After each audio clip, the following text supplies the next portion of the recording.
Boa noite, Lilian.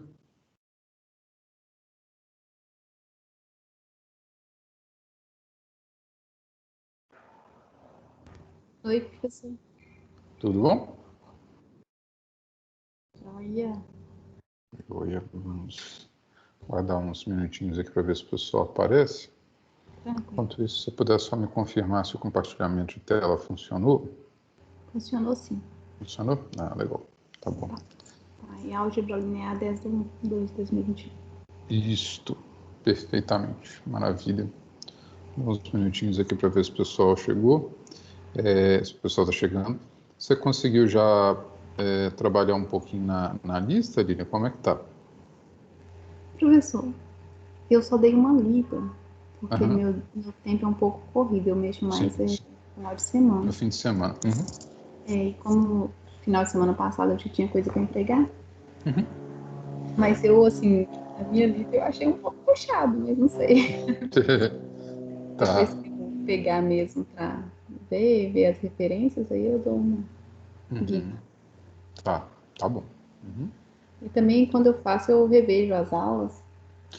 Isso é importante, né?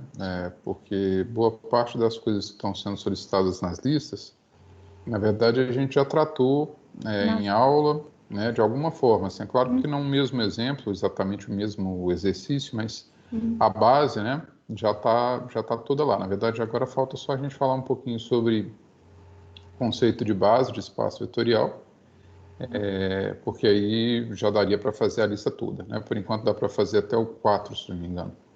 Sim. Tá, Os então... livros é aquele álgebra linear com aplicações do Anton. Isso. Que legal. E principalmente esse, né? Eu recomendei também o livro de álgebra linear do Boldrini. Ah, tá, do Boldrini. Do Ok. Boldrini, da editora Arbra, tá?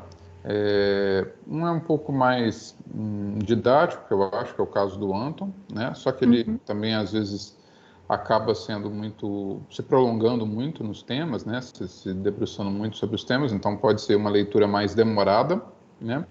E o livro do Boldrini é mais direto ao ponto, assim, me parece um pouco menos didático, mas é um pouco mais resumido, tá?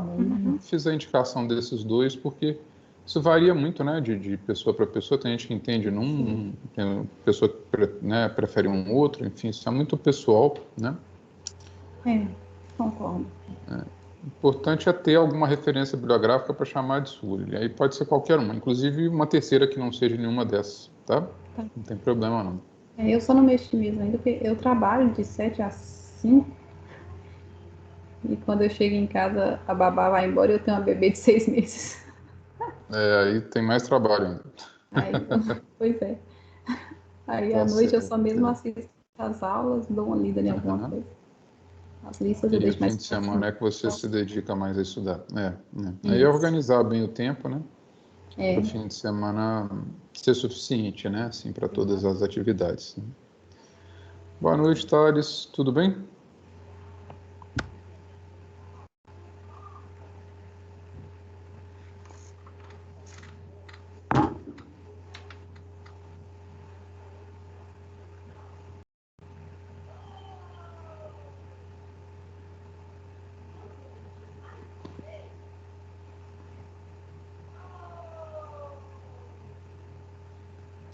Professor, você Pois não. trabalhava em qual instituição antes?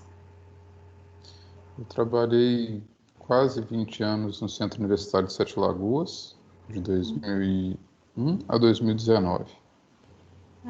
Agora, em paralelo a isso, eu trabalhei na PUC durante vários semestres, né? No UniBH, em Belo Horizonte, já fui professor na UFMG também, professor substituto, isso lá no início dos anos 2000. Então, já tem um bocado Já tem de muitos anos de experiências carreira. por aí. São É bom. 20 anos já de carreira, né? Boa noite, Stephanie. Tá todo mundo me ouvindo aí, pessoal? Tá. Legal. Obrigado, Stephanie, pela confirmação. Olha só, pessoal, primeira coisa, tá? Nós temos uma lista de exercícios, né, que já foi disponibilizada e que a entrega estava prevista para o dia 15, né? Mas esse dia 15 cai no recesso. É porque eu me pautei pelo calendário do técnico, o calendário da graduação é diferente. Então, isso é recesso. Que também fizeram isso, né? Eu imagino, porque acho que foi uma certa confusão de calendário. Então, nós vamos postergar essa entrega para o dia... deixa eu fazer a conta aqui, peraí. 19, 20... Para o dia 22, tá? Ok. Então, para o dia 22, tá? Stephanie, eu não posso disponibilizar o gabarito, porque em muitos casos a resposta já é quase a solução inteira, tá? E começa a lista avaliativa e não posso disponibilizar o gabarito, ok? Mas vocês podem consultar exercícios semelhantes, né, no livro do Anton, tá? É o que eu estava orientando aqui a Lilian, né, de que o livro do Anton é um livro que é mais completo, tem muitos exercícios, enfim. Então, vocês vão ver, eu não pedi nada que seja assim exatamente distinto, né, das coisas que são usualmente trabalhadas. Então, vocês podem procurar referências nos próprios livros, tá? Professor, eu Isso, só eu ia notei digitar. porque o pessoal que foi entrando mais tarde. Isso, não, sem problema, eu ia fazer isso também, muito obrigado. Tá? E a gente tinha uma prova prevista para o dia 19, que eu já vou então remarcar para o dia 26, tá? Então, uma prova teste, na verdade, né? Então, primeiro teste avaliativo, dia 26. Oi, Antonella. 26 do 2, não 26 do 2, gente. Não 22 do 6. De junho já está em outro semestre. Então, dia 26 do 2, tá? Perdão. E a entrega, como a Lilian colocou aqui, foi postergada para o dia 20, tá bom? A matéria da prova é basicamente até bases, né? Ou seja, basicamente a mesma matéria da lista ali, e ficou para o dia 26, tá bom? Mais alguma pergunta, pessoal, sobre a lista? Enfim...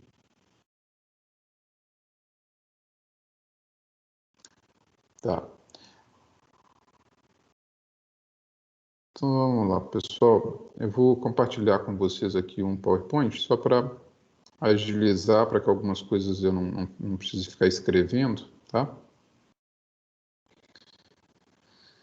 E vamos começar com uma revisão, né? Vamos lembrar aí o que significa a independência linear de vetores, né? Então, vamos imaginar que V1, V2, VR sejam vetores no espaço vetorial V. Lembrando que vetor, gente, é qualquer elemento do espaço vetorial. Se o seu espaço vetorial de estudo é um espaço de matrizes, então as matrizes são chamadas de vetores. Se o espaço vetorial que você está considerando é um conjunto de polinômios, os polinômios são vetores, tá? E assim sucessivamente. Então, um espaço vetorial e V1, V2, VR, elementos desse espaço, ou seja, vetores. A gente diz que V1, V2 e VR são LI, ou seja, linearmente independentes,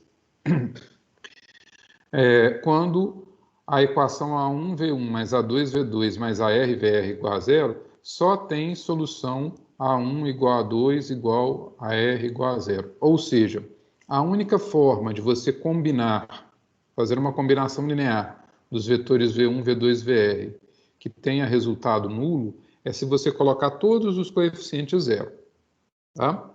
Bom, é claro que se a gente colocar todos os coeficientes zero, dá zero, né? Não é isso que está sendo dito aqui, tá? Está sendo dito que essa é a única forma, ou seja, se você não colocar os coeficientes todos nulos, a combinação não dá zero, tá? Bom, então isso são os vetores linearmente independentes, né? Do contrário, ou seja, se existe uma combinação linear dando zero sem que os coeficientes sejam todos nulos, o conjunto é chamado de linearmente dependente ou LD, tá? Bom, e aí eu queria definir base de um espaço vetorial. Então, vamos imaginar que V seja o espaço vetorial e S igual a V1, V2, Vn, um conjunto finito de vetores, né? Tem N vetores aqui. A gente diz que esse S é uma base do espaço vetorial se duas condições forem satisfeitas. Primeira, S tem que ser linearmente independente. Por isso que eu recordei a definição disso antes, né? O que significa dizer que S, ou seja, V1 até Vn é um conjunto Li? Isso significa que a única combinação linear possível desses vetores que dá resultado zero, né? Ou seja, o único jeito de você fazer A1, V1, mais A2, V2, mais AN, Vn, e isso dar zero, é se os coeficientes forem todos nulos. E segunda condição, S gera o espaço V. Ou seja, se a gente considerar o subespaço gerado por S, ou seja, as combinações lineares de elementos de S, isso dá o espaço todo. Posso dizer isso de uma forma equivalente, né? Dizendo o seguinte, olha, todo vetor de V se escreve como combinação linear desses aqui.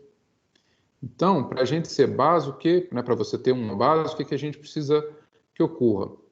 Que os vetores sejam linearmente independentes, ou seja, a única combinação linear deles que dá zero é a combinação linear nula, e que todo vetor do espaço possa ser escrito como combinação linear desses vetores da base. Então, coloquei aí primeiro dois exemplos que são bastante conhecidos nossos lá da geometria analítica. Tá? Primeiro, a base do R2, né, a base canônica do R2, que é composta do vetor I, de coordenadas 1, 0, e do vetor J, de coordenadas 0, 1, chamada base canônica do R2. Tá? Bom, aí vamos provar, né, à luz da nova definição, que isso é uma base, ou seja, que esse conjunto é linearmente independente e que ele gera o R2. Primeiro, por que ele é linearmente independente? Porque se a gente tiver uma combinação linear de coeficientes x e y aqui, tá? Então, x vezes o vetor 1, 0, x vezes i, né? Mais y vezes j, ou seja, y vezes 0, 1. E isso der como resultado o vetor nulo, ou seja, o vetor 0, 0, fazendo a conta aqui, pessoal, vai dar x vezes 1, x. 0 vezes y, 0. Então, a primeira coordenada vai ser x. A segunda coordenada, 0 vezes x, 0. 1 vezes y, y. Então, a segunda coordenada, y. Ou seja, se eu somar, né, x1, 0 com y0, 1, ou seja, se eu somar x0 com 0y, isso dá xy. E se xy é 0, com certeza o x e o y são 0. Ou seja, a única combinação linear desses vetores que dá o vetor nulo, né, no caso do R2, o vetor nulo é o 0, 0, é a combinação em que os dois coeficientes são simultaneamente. Então, esse conjunto é linearmente independente. Segunda propriedade que eu preciso verificar se é atendida. Se esse conjunto gera o espaço R2, ou seja, se eu pegar um vetor qualquer em R2, esse vetor sempre pode ser escrito como uma combinação linear do I e do J. Então, vamos pegar aqui um vetor genérico, né? Aí ele vai representar qualquer um, V igual a AB. Então, basta observar que esse vetor V igual a B, pessoal, pode ser escrito como sendo A vezes 1, 0, mais B vezes 0, 1. De fato, né? Aqui, se a gente for olhar coordenada a coordenada, ó, primeira coordenada dá A vezes 1, aqui é B vezes 0, que dá 0, A vezes 1 dá A. Segunda coordenada, A vezes 0, 0, B vezes 1, B, segunda coordenada, B. Qualquer vetor se escreve como combinação linear desses dois. Essa é a chamada base canônica do R2. De forma análoga, né, se a gente fosse repetir aqui, seria a mesma coisa, acrescentando-se o Z, aqui multiplicando o K, a gente prova que os vetores 1, 0, 0, 0, 1, 0 e 0, 0, 1 é uma base para o espaço R3. E eu coloquei essa observação. Essas são as bases canônicas, né, as bases com as quais nós sempre trabalhamos lá no âmbito da geometria analítica. Né? A base canônica do R2, os vetores I e J, 1, 0, 0, 1, e no caso do R3, os vetores I, J e K. Aqui um exemplo menos trivial, porque a gente já muda de espaço vetorial. Né? Os espaços vetoriais mais utilizados na geometria analítica, para não dizer os únicos, né? São os espaços R2 e R3. Tá? Então aqui a gente já tem um espaço um pouquinho diferente, né? Que é o espaço das matrizes 2 por 2, tá? Ou seja, as matrizes ABCD. Né, duas linhas, duas colunas. Tá? M1 igual a 1, 0, 0, 1. M2 é 0, 1, 0, 0. M3 é 0, 0, 1, 0. M4 é 0, 0, 0, 1. Né? Ou seja, a matriz é toda feita de zeros, olha, com a exceção de uma das entradas, né? A M1 é a entrada 1, que vale 1. Na M2 é a entrada 2, 2. Na M3 é a entrada 3, 3. E na M4 é a entrada 4, 4. Tá? A afirmação é que esse conjunto, M1, M2, M3, M4, forma realmente uma base do conjunto de matrizes 2 por 2 com entradas reais. O que nós temos que provar, então, né? Primeiro, que esse conjunto gera o espaço e que ele é LI, tá? Ou o contrário, tanto faz a ordem, tá? Aqui começamos mostrando que ele gera, ou seja, que se eu pegar uma matriz 2 por 2 qualquer, eu consigo escrever essa matriz 2 por 2 como combinação linear dessas 4. Aqui já está escrito, olha, se a gente pegar a matriz M de entradas A, B, C e D, pessoal, basta considerar M como sendo A vezes M1, que aí dá A nessa entrada e 0 nas outras, né? Mais BM2, que vai dar B nessa entrada e 0 em todas as outras, mais CM3, que vai dar C nessa entrada e 0 nas outras, mais DM4, que dá D nessa entrada e 0 nas outras. Portanto, olha só, quando eu pego aqui a multiplicação por A, esse A, quando eu faço aqui AM1 mais BM2 mais CM3 mais DM4, ó, esse A multiplica aqui e todas as outras matrizes têm coordenada 0 nessa posição. Ó. Então, quando eu faço AM1 mais BM2 mais CM3 mais DM4 e olho a primeira entrada, ela dá A mais 0, mais 0, mais 0. Mesma coisa se eu for olhar a segunda entrada 2, 2 aqui. Ó, tá? Aqui é 0, aqui vai ser BM2, então aparece um B, aqui dá 0, resultado final B. Se eu faço AM1, BM2, mais CM3, mais DM4, e agora estou olhando a coordenada 2, 1, segunda linha, primeira coluna. 0 aqui, 0 aqui. A M3 a gente multiplicou por C, então deu C.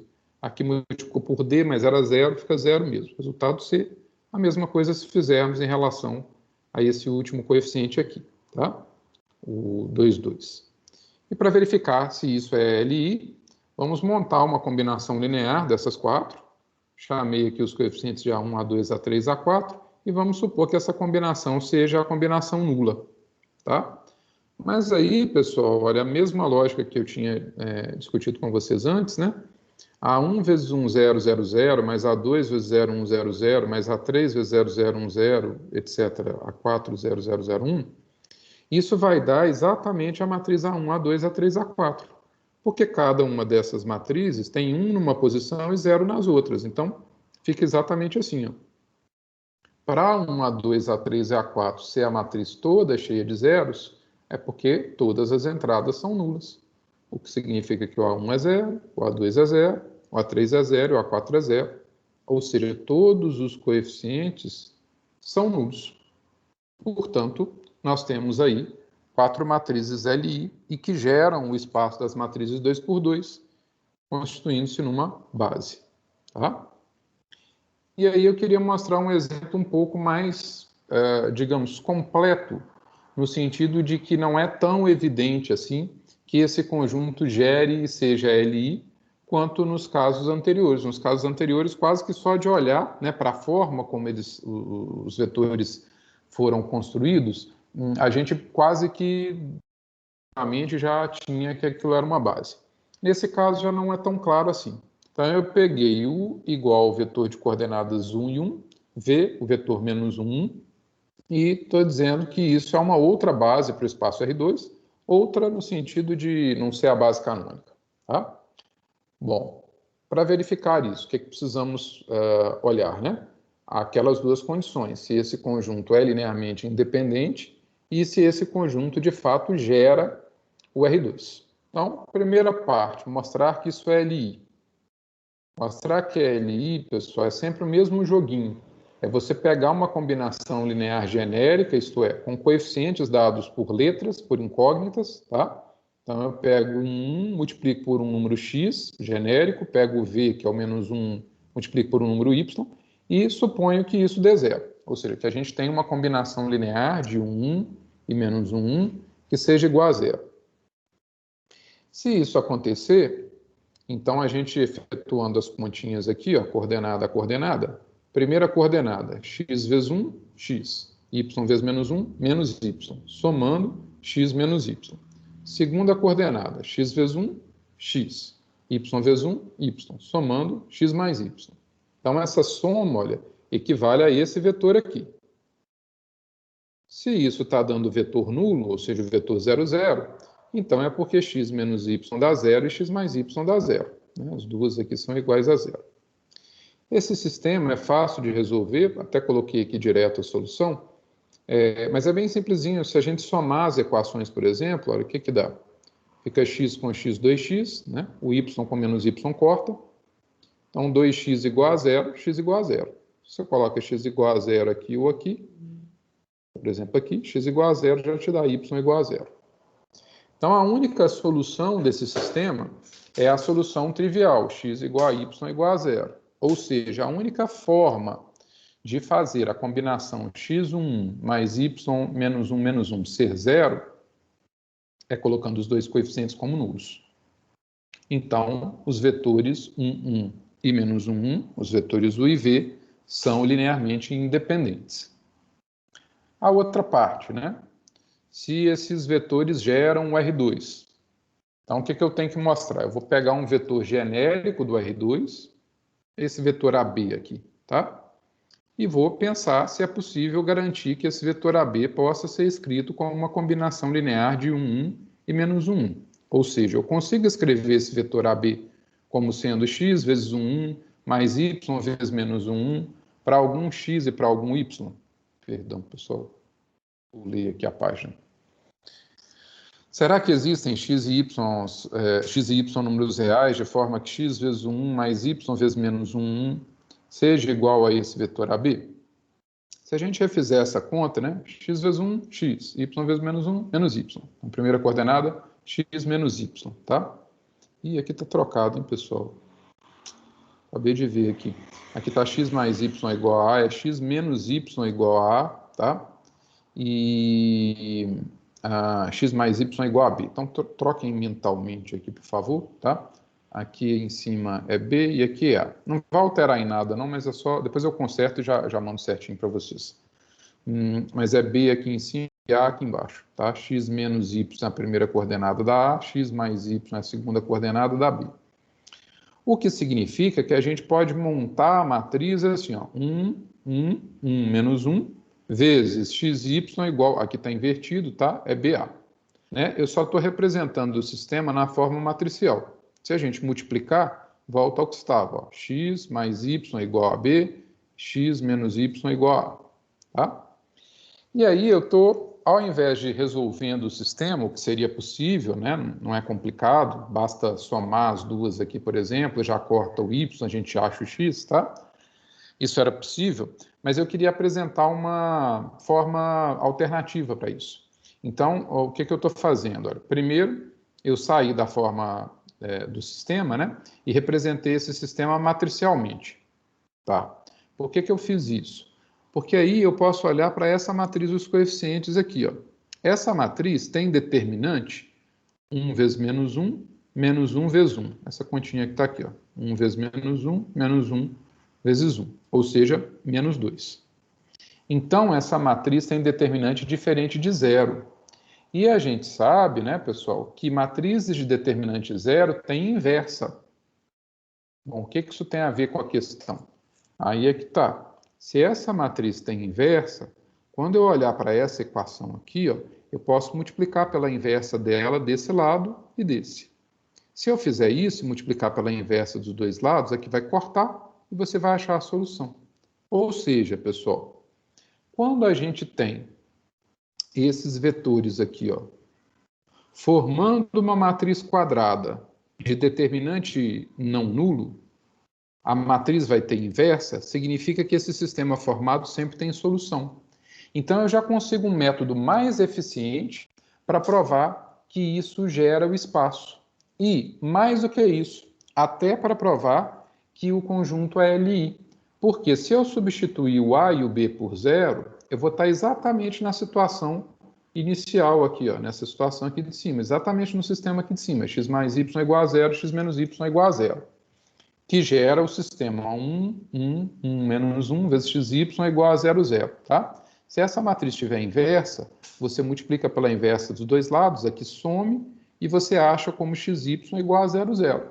Ou seja, se a matriz formada, matriz cujas colunas, né, são os vetores dados, ó. Primeira coluna é um 1, segunda coluna é um menos 1, tá? Ela tiver determinante diferente de 0, então com certeza a matriz tem inversa, e se ela tiver inversa, você vai conseguir uma única solução para esse sistema, e portanto o conjunto vai ser LI. Tá? Então, eu quis apresentar este método, né, porque ele facilita e é a base, né, para a gente aplicar em outras situações. Tá? Então, deixa eu colocar aqui apenas em tela essa observação. Aqui. Vamos imaginar que você tenha, por exemplo, 3 vetores em R3. Tá? V1 igual a 1, 0, 1, por exemplo. V2 igual a 0, 1, e V3 igual a 1, 2, 0. Tá? Quero verificar se esses vetores eles são uma base para o R3. Como é que eu posso fazer? Eu posso montar a matriz, cujas colunas são os 3 vetores. Então, eu pego o V1, coloco aqui como coluna. O V2 coloco como coluna. O V3 coloco como coluna. E calculo esse determinante. Calculo esse determinante. Se esse determinante for diferente de 0, aqui ele vai dar, olha, a diagonal principal dá 0, aqui vai dar 0, aqui também dá 0.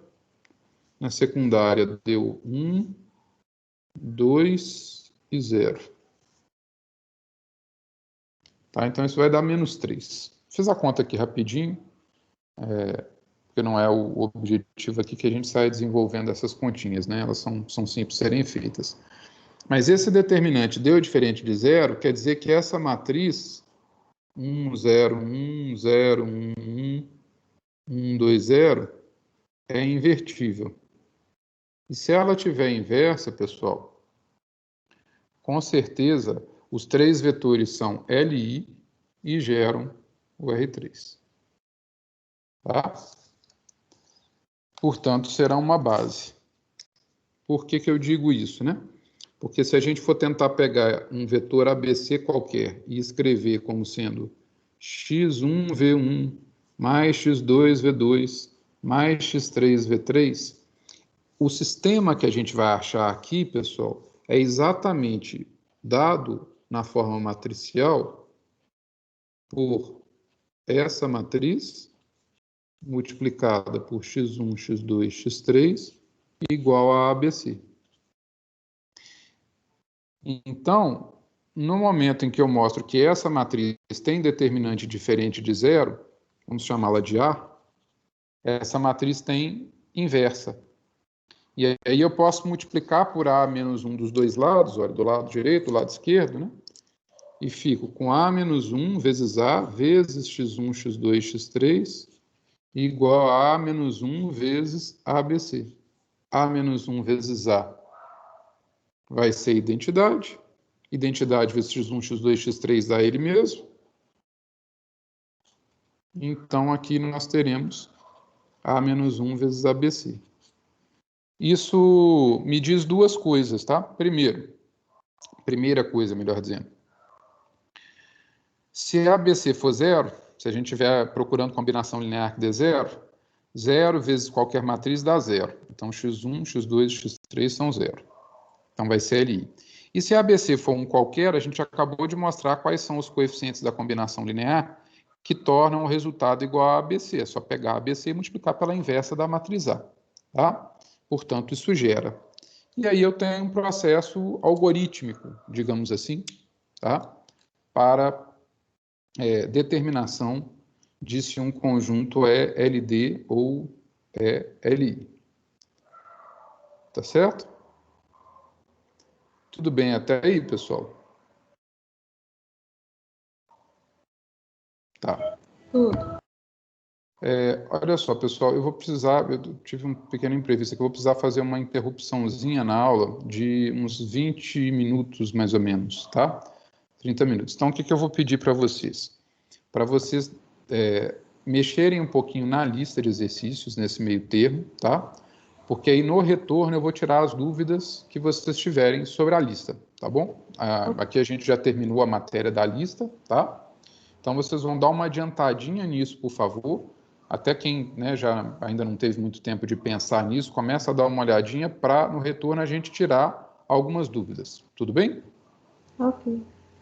Tá? Peço desculpas aí pelo inconveniente, ok? Em uns 20 minutinhos mais ou menos eu já chamo vocês novamente, tá bom? Ok, obrigada.